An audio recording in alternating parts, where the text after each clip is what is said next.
और इस वक्त एक्सक्लूसिव छत्तीसगढ़ के नए पीसीसी चीफ दीपक बैज हमारे साथ जुड़ रहे हैं। अध्यक्ष बनने के बाद आईबीसी 24 पर एक्सक्लूसिव दीपक बैज हमारे साथ जुड़ रहे हैं। चुनाव से ठीक पहले उन्हें बड़ी जिम्मेदारी सौंपी गई है। बस्तर से सांसद है दीपक बैज और अब प्रदेश कांग्रेस कमेटी के अध्यक्ष नियुक्त किए गए हैं। आपको बता दें आज ही दिल्ली से वो वापस रायपुर लौटेंगे, लेकिन अब से थोड़ी देर में दीपक बैज जो कि अब पीसीसी चीफ हैं कांग्रेस के, अब से थोड़ी देर में वो आईबीसी 24 के साथ एक्सक्लूसिव जुड़ेंगे। उनसे हम खास बातचीत करेंगे, उनसे जानेंगे कि ये जो महत्वपूर्ण जिम्मेदारी उन्हें सौंपी गई है इसे वो किस तरह से देखते हैं, किस रणनीति के साथ अब वो कांग्रेस के साथ आगे मिलकर सत्ता पर वापसी करेंगे।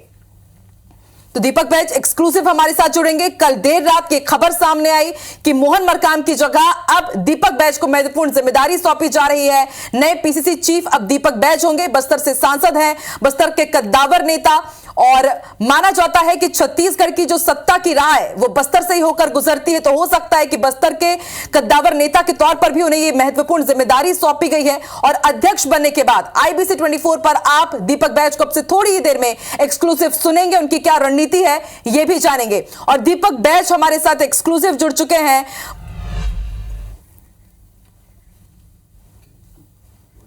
बिल्कुल, दीपक बैज हमारे साथ एक्सक्लूसिव जुड़ रहे हैं, उनसे बातचीत करते हैं। बहुत बहुत स्वागत है सर आपका आईबीसी 24 में। तमाम दर्शक आपको देख रहे हैं और सबसे पहले बहुत बहुत शुभकामनाएं आपको। महत्वपूर्ण जिम्मेदारी चुनाव से ठीक पहले सर आपको मिली है और चुनाव की उल्टी गिनती शुरू हो गई है। मोहन मरकाम को हटाया गया, आपको ये महत्वपूर्ण जिम्मेदारी मिली है। किस तरह से आप इसे देख रहे हैं दीपक जी?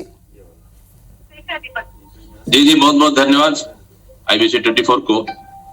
निश्चित रूप से बहुत बड़ी जिम्मेदारी है मुझे। हमारे आला कमान, हमारे राष्ट्रीय अध्यक्ष मल्लिकार्जुन खड़गे जी, हमारे नेता सोनिया गांधी जी, माननीय राहुल गांधी जी, माननीय प्रियंका गांधी जी, और हमारे प्रभारी कुमारी शैलजा जी, तीनों प्रभारी सचिव, और हमारे लोकप्रिय मुख्यमंत्री माननीय भूपेश बघेल जी, साथ में उप मुख्यमंत्री टीएस बाबा, माननीय चरणदास महंत जी, तामदास साहू जी, तमाम बड़े नेताओं ने, पूरी पार्टी ने विश्वास करके इस विषम परिस्थिति में हम लोग को अध्यक्ष रूप में जिम्मेदारी दी है। बड़ी चुनौती है, लेकिन निश्चित रूप से चुनौती स्वीकार करके काम करेंगे। और यह है कि हम आने वाला जो 3 महीने के बाद हमारा चुनाव होगा, तो निश्चित रूप से हमारा लक्ष्य रहेगा कि हम छत्तीसगढ़ में फिर से दोबारा कांग्रेस की सरकार हम बनाएं। ठीक है दीपक जी, लेकिन सवाल ये भी उठ रहे हैं कि आपको आखिर ये जिम्मेदारी क्यों दी गई है? चुनाव से ठीक पहले मोहन मरकाम को उनके पद से हटा दिया गया, इसे आप किस तरह से देख रहे हैं?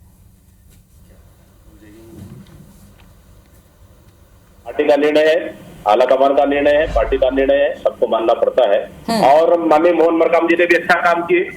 आज उसी का नतीजा है कि हम देखेंगे सत्ता और सरकार और संगठन दोनों मिलकर इन मोहन मरकाम जी के 4 साल कार्यकाल में हम लोग 5 उपचुनाव, विधानसभा उपचुनाव भी जीते, फिर उसके बाद पंचायत चुनाव भी जीते, फिर हम नगर पालिका निगम भी जीते।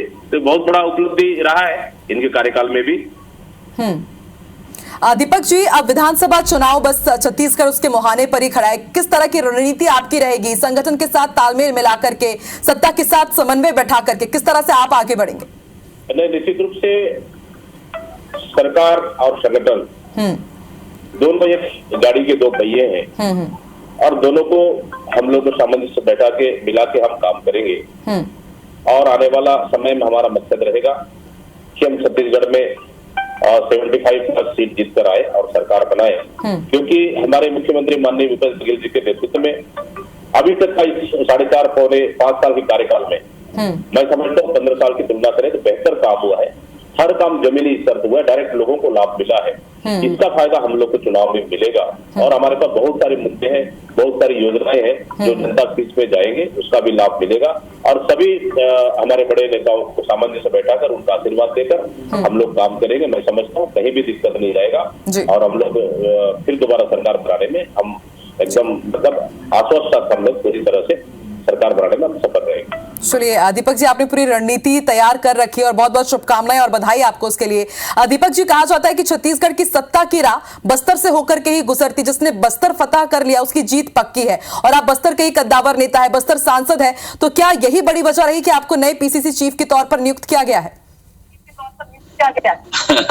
अब देखिए, पार्टी की सिंगल पे सोच के दिया उसको तो मैं नहीं बता पाऊंगा। बशर्ते ये है कि ये सच्चाई है कि बस्तर में हमारी 12 सीट है और 12 सीट जीतना हम लोग के लिए भी बहुत जरूरी है। अभी 12 कांग्रेस के हैं और हमारे पास देखेंगे तो पीसीसी पूर्व पीसीसी चीफ भी मोहन मरकाम जी भी हमारे बस्तर से, उनसे भी चर्चा करेंगे। माननीय कवासी लखमा जी हमारे मंत्री हैं बस्तर से, उनसे भी चर्चा करेंगे और तमाम हमारे बस्तर के नेताओं से, और हमारे जो माननीय सीएम साहब और तमाम प्रदेश स्तर के बड़े नेताओं से चर्चा करने के बाद प्लानिंग करेंगे।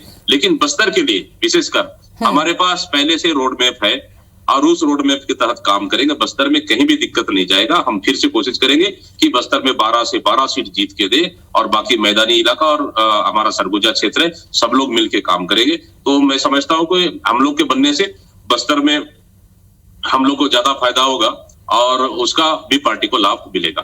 सर, हमने देखा था कि 2019 में लोकसभा चुनाव में मोदी लहर हमने देखी काफी, पूरे छत्तीसगढ़ में कांग्रेस काफी जूझ रही थी, 1-2 सीट ही वो लेकर के आ पाई, लेकिन उस मोदी लहर में भी आपने अपनी जीत पक्की की, बड़े मार्जिन से आपने वहां पर जीत दर्ज कराई। तो क्या यह भी एक बड़ी वजह है कि अब लोकसभा चुनाव भी है, विधानसभा चुनाव भी है और इसलिए आप बेहद मजबूत कद्दावर आपको नेता कांग्रेस मान रही है? देखिए, ये सच्चाई है कि उस परिस्थिति में जीत के आना, ये तो पार्टी ने, मुझे आलाकमान ने भरोसा जताया और माननीय सीएम साहब ने भी भरोसा जताया और बस्तर की जनता ने मुझे बड़े उम्मीद और भरोसा के साथ 23 साल बाद हम लोग उस सीट को जीत पाए, उस लहर में भी। और उस जीतने के बाद भी बस्तर के लिए हर मुद्दों को लेकर, छोटी से बड़ी मुद्दों को लेकर हम लोग लोकसभा में अपनी आवाज बुलंद करने में, उठाने में कामयाब रहे हैं। ये बस्तर की जनता जानती है। तो निश्चित रूप से है कि बस्तर जैसे क्षेत्रों में बहुत सारे मुद्दे थे जो सेंट्रल लेवल के है, जो हम लोग उठाया जा सकता था, इससे पहले कभी नहीं उठा।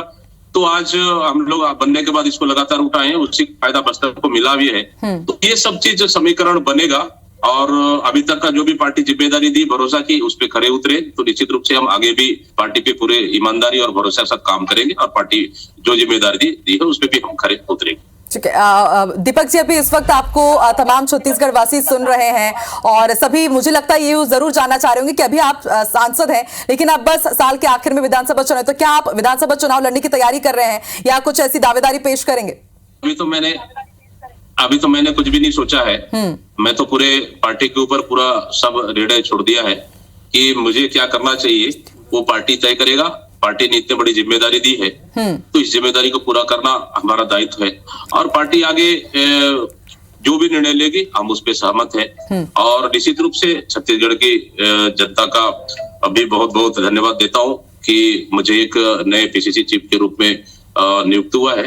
तो जरूर हम लोग सभी सत्ता और संगठन मिलके जनता के पास पहुंचेंगे और अपनी सरकार की योजनाओं को हम जनता के पास ले जाएंगे और निश्चित रूप से कहीं न कहीं उसका लाभ कांग्रेस पार्टी को मिलेगा। बिल्कुल दीपक जी, अभी मुझे हाल ही में याद है कि एक बड़ा डिबेट हम कर रहे थे कि बीजेपी के पास क्या बड़े चेहरे नहीं हैं या फिर एकजुट होकर के तमाम चेहरों के साथ वो आगे बढ़ेंगे। मुझे याद है कि छत्तीसगढ़ की बात में आप हमारे साथ लाइव जुड़े थे और तब मैंने आपको इंट्रोड्यूस किया था बस्तर सांसद के तौर पर, लेकिन अब पीसीसी चीफ भी आप दीपक जी बन चुके हैं। तो क्या अंदर खाने से आपको भी इस तरह की कुछ सूचना मिल रही थी या जिस तरह से हम हैरान है कि अचानक बदलाव हुआ है ये बड़ा, तो क्या आपके लिए भी अचानक ये सूचना आई कि आपको पहले से अंदाजा था इसका?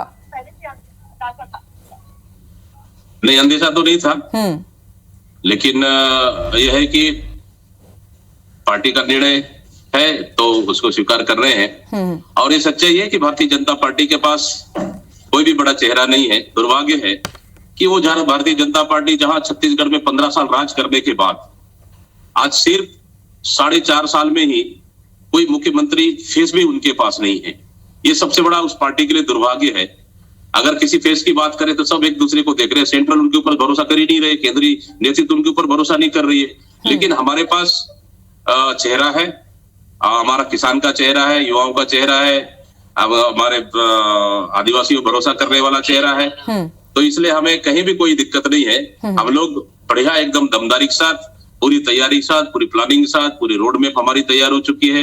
एक बढ़िया हम लोग जनता के पास दीपक जी, रोड मैप तो बीजेपी भी तैयार कर रही है। गृह मंत्री अमित शाह अभी हाल ही में आए, फिर प्रधानमंत्री नरेंद्र मोदी आए और अब फिर से अमित शाह आ रहे हैं। तो बीजेपी को आप कहां देख रहे हैं विधानसभा चुनाव के लिए और लोकसभा चुनाव के लिए भी? तो आने वाला समय में भी हम लोग इसको जनता के बीच में ले जाए, ये हम लोग का प्लानिंग रहेगा।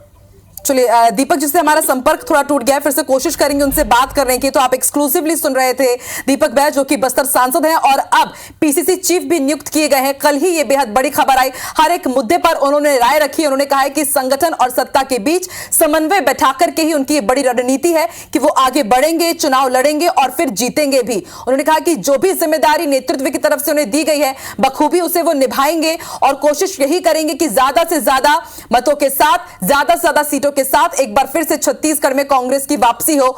इसी प्रमुख उद्देश्य के साथ वो आगे बढ़ रहे हैं।